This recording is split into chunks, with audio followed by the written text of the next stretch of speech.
Le don est-il légal? Je fais un don. Est-ce que c'est légal de faire un don? Telle est la question que je vous pose.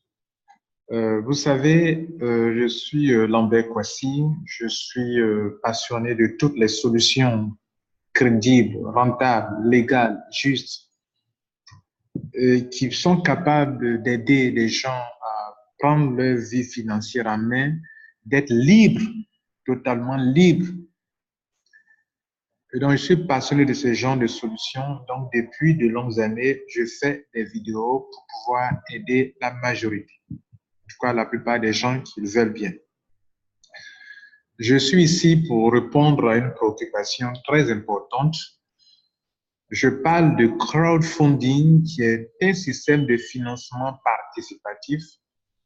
Et j'ai un ami en ligne sur Facebook qui me dit, Monsieur Kouassi, j'ai écouté l'une de tes vidéos sur YouTube. Effectivement, j'ai mis plein de vidéos en ligne dans ces derniers temps pour permettre aux gens de comprendre le système de crowdfunding ou bien de financement participatif qui fonctionne sous forme de dons. Et donc, ce dernier était inquiet. Il me dit, Monsieur Kouassi, je suis intéressé, mais j'ai peur. Alors, tout de suite, voilà ce que je lui ai donné comme réponse. Et ce message de réponse aussi est pour vous. Je lui ai dit ceci. Cher ami, l'ignorance conduit à l'incertitude et l'incertitude conduit à la peur et la peur conduit à l'échec. Ça, c'est une voie. La deuxième voie, le deuxième chemin qui existe dans la vie, c'est la connaissance. La connaissance conduit à l'assurance. L'assurance conduit à l'action. Et l'action conduit au résultat ou au succès. Voici les deux voies. Je suis ici pour faire cette vidéo parce que pour libérer la plupart d'entre vous. Est-ce que le crowdfunding est juste? Est-ce que c'est légal? Je suis ici pour ouvrir vos yeux sur des vérités. Pour vous libérer, pour qu'enfin vous puissiez vraiment en profiter. Profiter au maximum. Pour lever des fonds, financer vos projets. Je suis là pour vous affranchir de ce poids, de ces inquiétudes, de ces soucis, de ces questionnements à tous les niveaux. Parce que quand il est question de se faire beaucoup d'argent, les hommes honnêtes se posent des questions pour voir si c'est légal, si c'est bon, si c'est pas sur quelque chose de mauvais, tout ça. Voilà. Donc, je suis là pour vous libérer. Alors, que dit Wikipédia du don? C'est un acte. Le don, c'est un acte. Voilà. Wikipédia dit ceci. Vous pouvez aller vérifier vous-même le don. Sur Wikipédia. Ça, c'est une capture d'écran que vous voyez comme ça. Le don est l'action de donner sans contrepartie. Ok, c'est la première définition. Le don se veut désintéressé et intemporel. Cependant, voilà la partie qui nous intéresse dans notre système ici, que je vais expliquer tout à l'heure. Cependant, pour faire honneur au don, la personne en bénéficiant peut faire un don en retour. Voilà où naît le financement participatif, qu'on appelle le don mystérieux. Voilà. Il ne s'agit pas d'un acte d'échange de valeur comme la vente. Non, il n'y a pas de produit à vendre, ni à acheter. Il n'y a pas de troc non plus, dit Wikipédia. Puisque le receveur n'est pas tenu de rendre le don. Donc, je reçois quelque chose que je ne suis pas tenu de rendre. Donc, je n'achète pas quelque chose.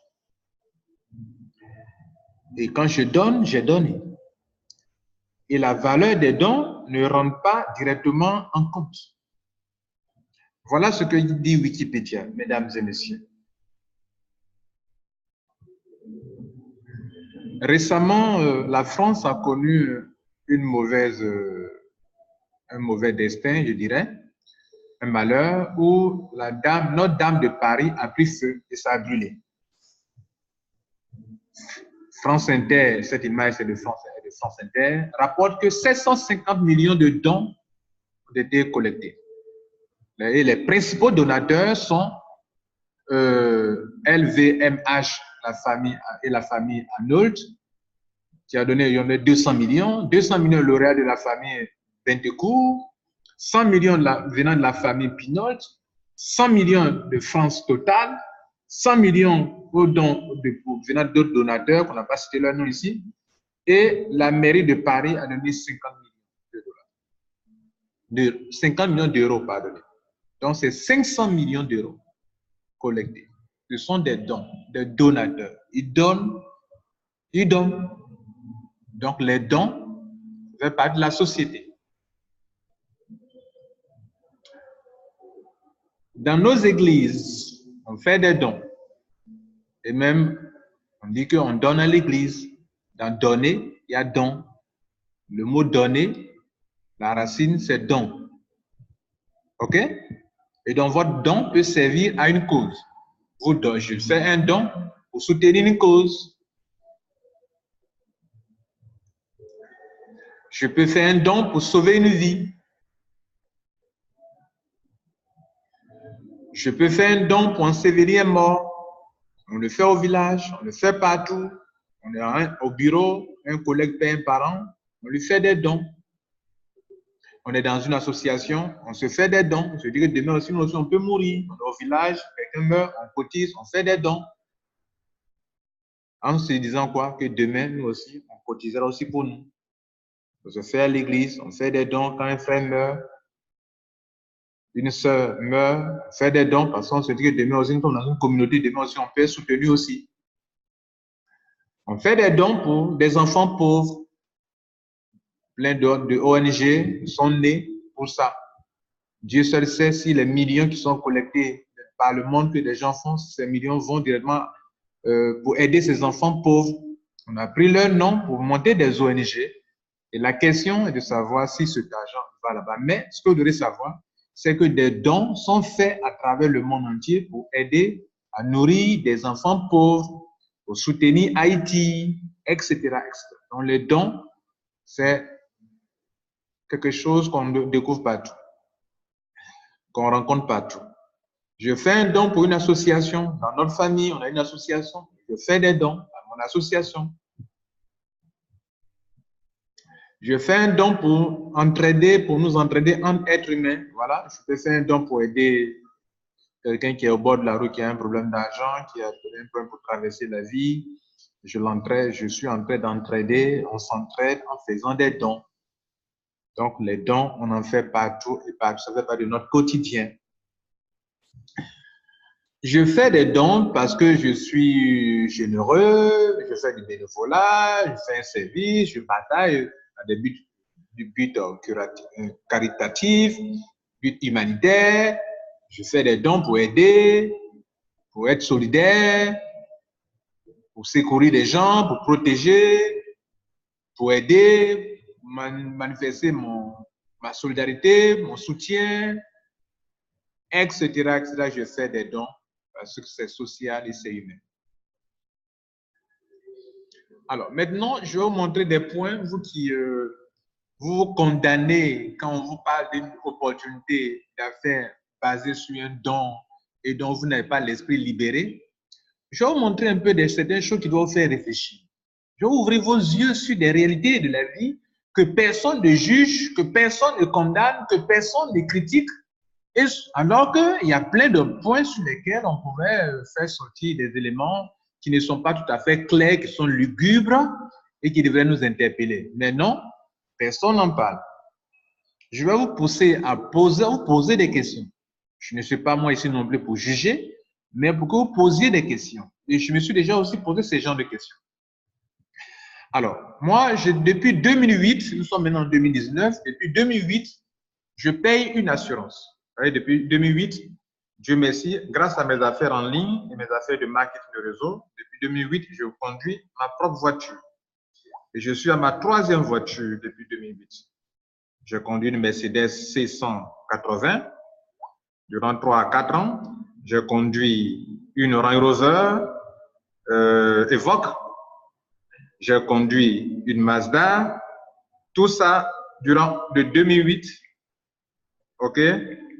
De 2008 jusqu'à aujourd'hui en 2019. Ça fait combien d'années? Ça fait 11 ans. Durant 11 ans, mon assurance, pas assurance pour assurer le véhicule, hein, l'assurance ordinaire, simple, pour qu'en cas d'accident et tout cela, vous comprenez? Pas l'assurance qui sécurise ma voiture, l'assurance que l'État impose à tout le monde, ok? Que chaque personne doit payer parce que les policiers contrôlent pour ça, ok? Bien. Alors, cette assurance, je paye au moins 12 000 francs par mois. Je dis bien au moins, et souvent ça dépasse ça d'ailleurs. Il y a des taxes qu'on met dessus chaque fois, des taxes CDAO, alors que tu ne voyages pas, il y a des taxes, tout ça. Il y a plein de taxes maintenant sur les assurances. Et donc, c'est beaucoup, les assurés disent que non, ce n'est pas eux. Bon, c'est pas. Bien, bref, durant 11 ans, je paie l'assurance de 12 000 francs. OK?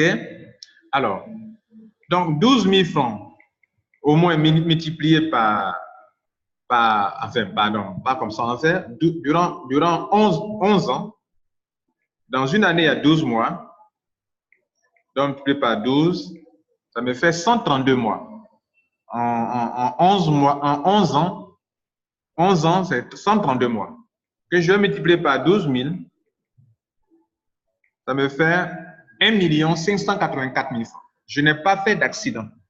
Je n'ai pas tué quelqu'un. Où sont les 1 584 000 francs CFA? On ne me retournera jamais cet argent. Que pensez-vous, mesdames et messieurs? Des millions de dollars, des millions de francs CFA accumulés dans l'assurance véhicule. Ça va à qui? Ça profite à qui? Et si durant toute ma vie, je n'ai pas fait d'accident, que je suis plus dans ce monde, où sont partis les 1 584 000 francs CFA?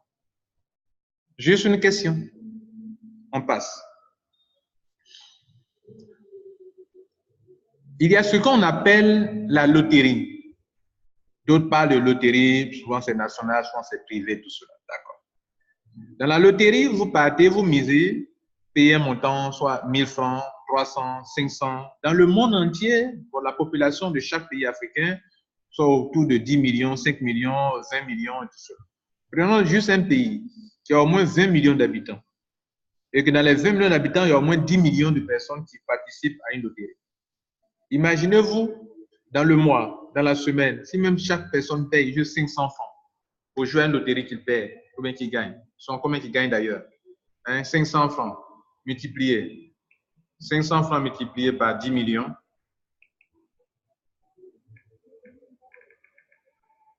C'est-à-dire 10 millions d'habitants. C'est beaucoup d'argent, hein? Donc, on va réduire d'ailleurs.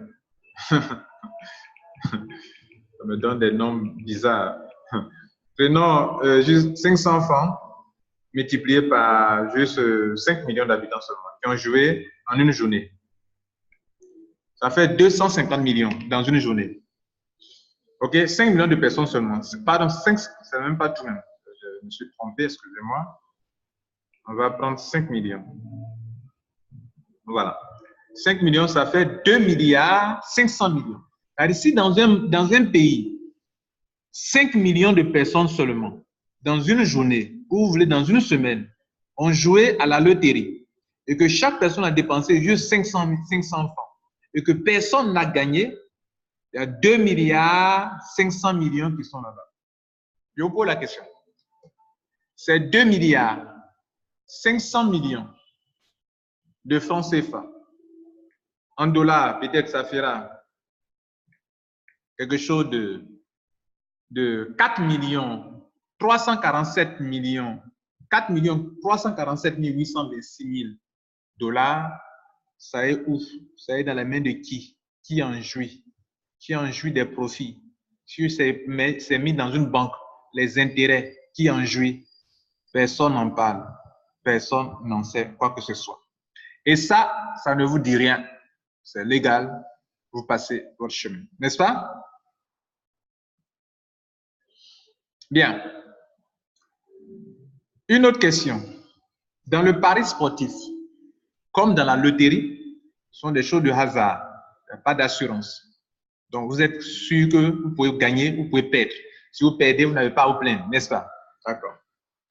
Le pari sportif également, vous êtes sûr que vous pouvez perdre, vous pouvez gagner. Vous misez, vous perdez. Vous misez, vous perdez. Vous misez, vous perdez, mais vous misez quand même.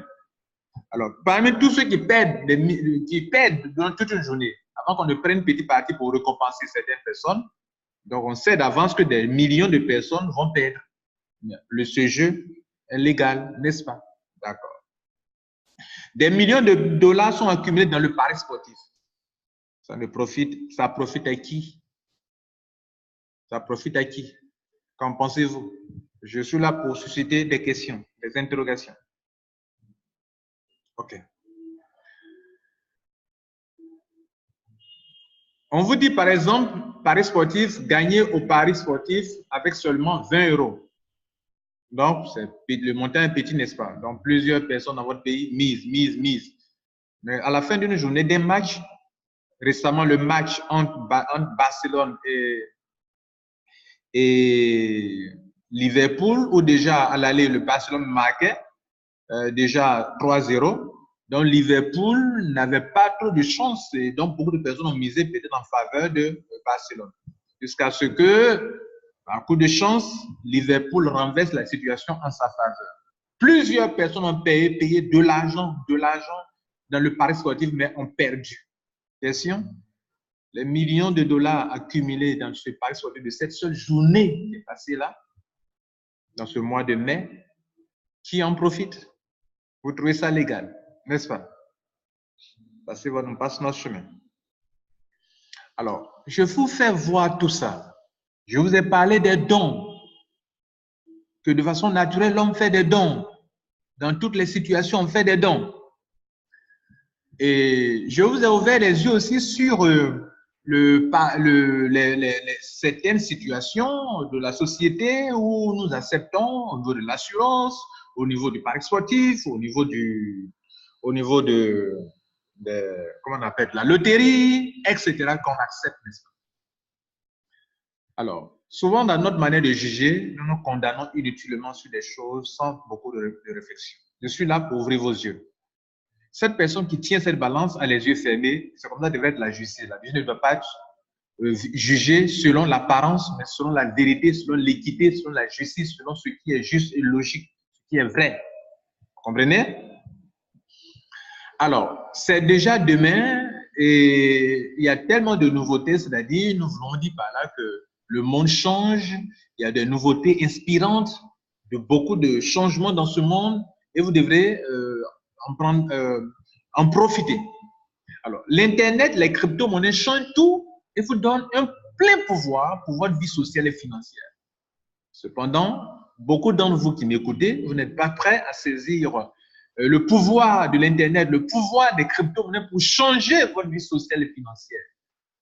Lorsqu'on présente quelque chose où l'Internet intervient, où les crypto-monnaies interviennent, paf, la peur vous obsède. Le doute vous obsède. Je suis là pour ouvrir vos yeux sur cette vérité aussi également, du plein pouvoir que vous avez au niveau de l'Internet des crypto-monnaies, mesdames et messieurs. L'Internet et les crypto-monnaies vous permettent de faire des dons dans le monde entier et d'en recevoir sans structure intermédiaire. Vous avez entendu? Je reprends. L'Internet et les crypto-monnaies vous permettent, vous, que ce soit votre pays, votre nationalité, votre situation sociale précaire ou intéressante, ces deux vous permettent de faire des dons dans le monde entier et en retour d'en recevoir sans structure intermédiaire. Sans intermédiaire. Autre chose, quand vous partez confier votre argent à la banque pour la sécuriser, la banque prend votre argent, prête à des gens, la banque se fait de l'argent. Ça aussi, c'est légal, n'est-ce pas? D'accord. Là, il y a un intermédiaire. L'intermédiaire, vous la connaissez. Ici, sans intermédiaire. Et il est question de faire des dons. C'est juste une parenthèse parlant des banques. OK? Ce n'est pas ma priorité ici. Ma priorité, c'est de vous faire comprendre que l'Internet, les crypto-monnaies vous permettent de faire des dons dans le monde entier et en retour, vous, quel que soit le lieu où vous vous trouvez, quel que soit votre pays, il suffit que vous avez l'Internet, que vous avez un compte crypto-monnaie, Bitcoin, vous pouvez recevoir des dons et des dons, mesdames et messieurs. Est-ce que vous le savez? Donc, l'Internet, les crypto-monnaies vous permettent de faire des dons dans le monde entier, de compte à compte, de personne à personne. Quand on prend les Amériques, l'Amérique, l'Afrique, l'Asie, l'Europe, l'Australie, tous ces pays-là, tous ces continents. Mesdames et messieurs, il y a de l'argent qui circule. Aujourd'hui, la crypto-monnaie fait que vous pouvez rester chez vous ici, aux États-Unis, en Amérique, vous pouvez rester chez vous ici en Afrique, et vous pouvez recevoir de l'argent de la part de quelqu'un qui est aux États-Unis, qui est en Europe, qui est en Asie, qui est partout dans le monde entier, de façon instantanée. Mesdames et messieurs, le monde change. Les crypto-monnaies, l'Internet change le monde. Alors, ce monsieur que vous voyez devant vous, il s'appelle Hans Luhmann. Il est ingénieur électronicien. Il a 30 ans d'expérience dans ce domaine. Il développe les solutions en ligne, des solutions de haute technologie en ligne. Il a bâti plusieurs compagnies. Et aujourd'hui, il a lancé un système phénoménal de dons en ligne qu'on appelle Impact 100. Vous en avez entendu parler? D'accord. Donc, il est le fondateur de Impact 100. Mais, étant le fondateur, il ne gère rien de votre argent. Les paiements que vous allez recevoir, les dons que vous allez recevoir se font de personne à personne, de compte à compte.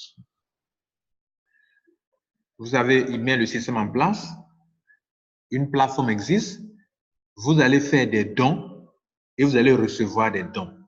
Vous faites des dons, vous recevez des dons. Et donc, je vous le présente parce que c'est un grand monsieur très intelligent qui exploite le net et la crypto-monnaie pour mettre à votre disposition une opportunité incomparable qui vous permet de recevoir, de lever des fonds pour vos projets. Je suis là pour ouvrir vos yeux sur quelque chose qui peut permettre de financer vos projets. Vous voulez lancer un projet, vous n'avez pas les moyens. Voici une solution pour financer vos réseaux marketing. Une solution pour commencer dans un vrai réseau marketing. Une solution pour monter votre commerce. Une solution pour pouvoir lutter contre la pauvreté. Je vous ai demandé au début si le don était légal. Vous et moi, ensemble, on évolue, n'est-ce pas? L'Internet, les crypto-monnaies vous permettent de faire des dons dans le monde entier, de compte à compte, de personne à personne. Et donc, ce monsieur, on l'a vu tout à l'heure, la plateforme d'Impact vous permet de faire ceci.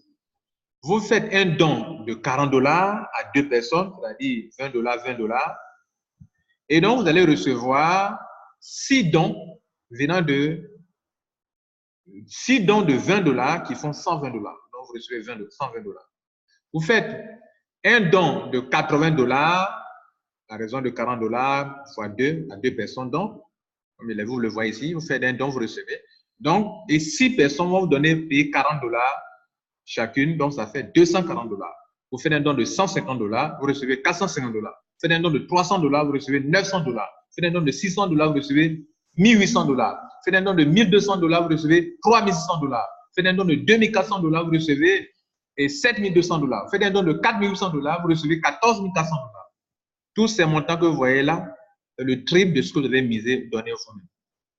Dans la plupart des dons, vous donnez, on ne vous donne rien en retour.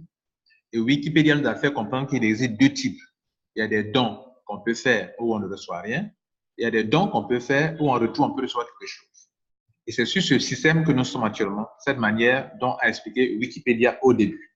OK? Voilà. Donc, je donne et je reçois.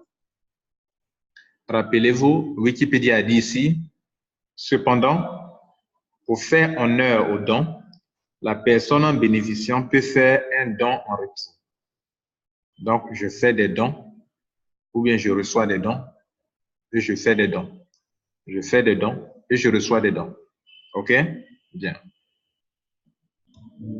Donc, voici comment vous pouvez recevoir le triple de chaque montant. 40, $120, c'est le triple de $40. $240, c'est le triple de 80. $14 400, c'est le triple de $4 800. Pour calculer, pour vérifier. Et donc, cela à travers le monde entier pour recevoir cela. Ne pouvez pas utiliser cet argent pour un projet? Si votre projet vous exigera de vous $28 710, ne pouvez pas rentrer dans Impact 101 pour faire cela de façon légale? L'Internet, les crypto-monnaies, je vous le répète, vous aident à recevoir des dons de par le monde entier. Alors, je vais une question à poser pour terminer. Ils ont fait cela pour penser aux nécessités du monde entier. À ceux qui ne peuvent avoir un prêt bancaire pour leur projet ou qui ne peuvent avoir un compte bancaire faute de pièces d'identité ou bien de passeport, ou bien de pièces validiques. Je vous pose la question. C'est bon ou c'est mauvais? Voilà la question à laquelle vous pouvez répondre, vous devez répondre. On fait cela pour aider les gens dans le monde entier et je pose la question, on fait des dons. Partout, on a vu des levées de fonds quand il y a eu des problèmes par-ci, par-là, on fait des levées de fonds, on fait des dons aux gens. Je vous pose la question, est-ce que c'est bon ou c'est mauvais? La réponse, vous pouvez la donner dans les commentaires de cette vidéo, de ma chaîne. Abonnez-vous à ma chaîne YouTube surtout et n'oubliez pas surtout. Une autre question que je vais vous poser.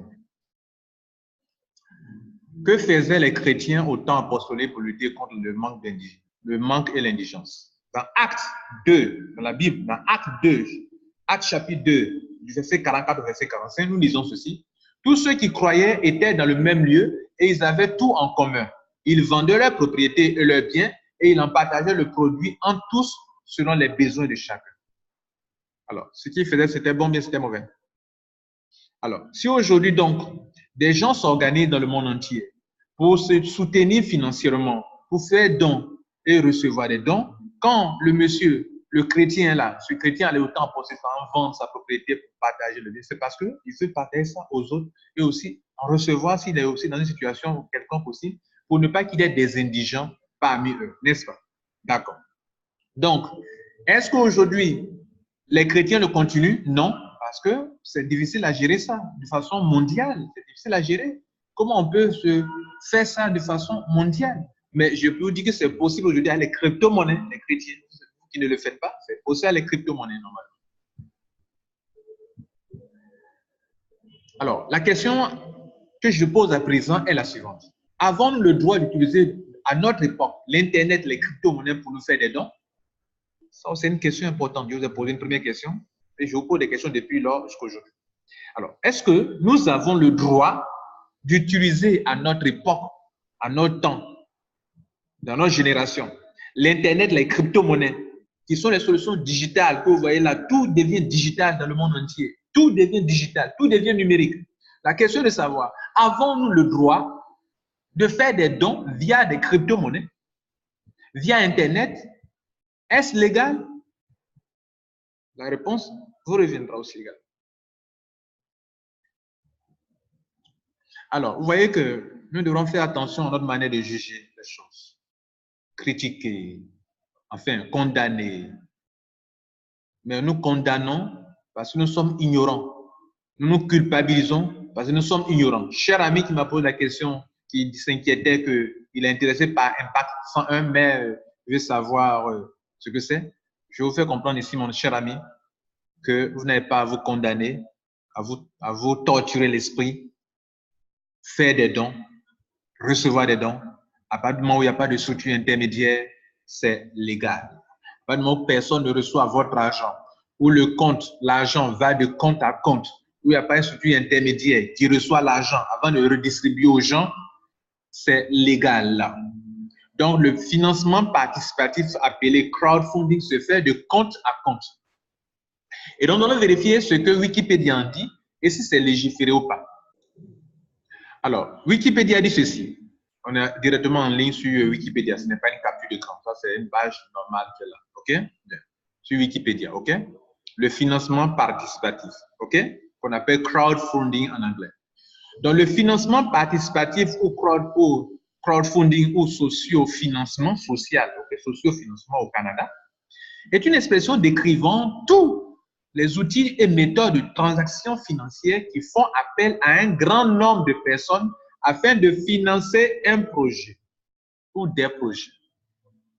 Ce mode de financement se fait sans l'aide des acteurs traditionnels. Il n'y a pas de banque de financement, donc il n'y a pas de structure de financement intermédiaire. Il est désintermédié. L'émergence des plateformes de financement participatif a été permise grâce à Internet et aux réseaux sociaux. Complétant ou remplaçant la traditionnelle souscription, cette tendance s'inscrit dans un mouvement plus global, celui de la consommation collaborative et de la production participative. Le financement participatif comprend différents secteurs tels que le don. Voilà, le don. Donc, c'est ce qui nous intéresse. Il y a plusieurs types de financement participatif. Ce qui nous intéresse, c'est le don. Alors, que dit? C'est légiféré en France, et je vous montre ça ici également. Bien. Ici, ordonnance numéro 2014-559 du 30 mai 2014 relative au financement participatif. Il y a plein de choses, plein de choses à lire là-dessus. OK? Mais ce qui m'intéresse, c'est ici. Titre 2. Le financement participatif sous forme de prêt ou de don. Légiféré. Compte tenu du temps, on va s'arrêter là pour aujourd'hui. Alors, je vous dis merci pour votre attention. Merci de vous inscrire sans attendre avec la personne qui vous a passé cette vidéo. Et puis, n'oubliez pas de vous abonner à ma chaîne YouTube. Notez ceci, votre vie vous appartient. L'Internet et les crypto-monnaies sont des solutions pour vous libérer de cette prison dans laquelle vous êtes emballé. Et quand on parle d'une opportunité de ce genre, vous êtes en train de vous emprisonner encore. J'ai fait cette vidéo pour vous libérer. Et je crois qu'enfin, vous êtes libre pour nous rejoindre à Impact 101, le seul crowdfunding qui impacte mondialement à travers le monde et donc dans laquelle vous pouvez commencer aujourd'hui, le seul système dans lequel vous pouvez commencer aujourd'hui pour financer vos projets. C'était Lambert Kwasi. Prenez soin de vous. Ciao. Abonnez-vous surtout. N'oubliez pas de vous abonner à ma chaîne pour avoir le meilleur de demain.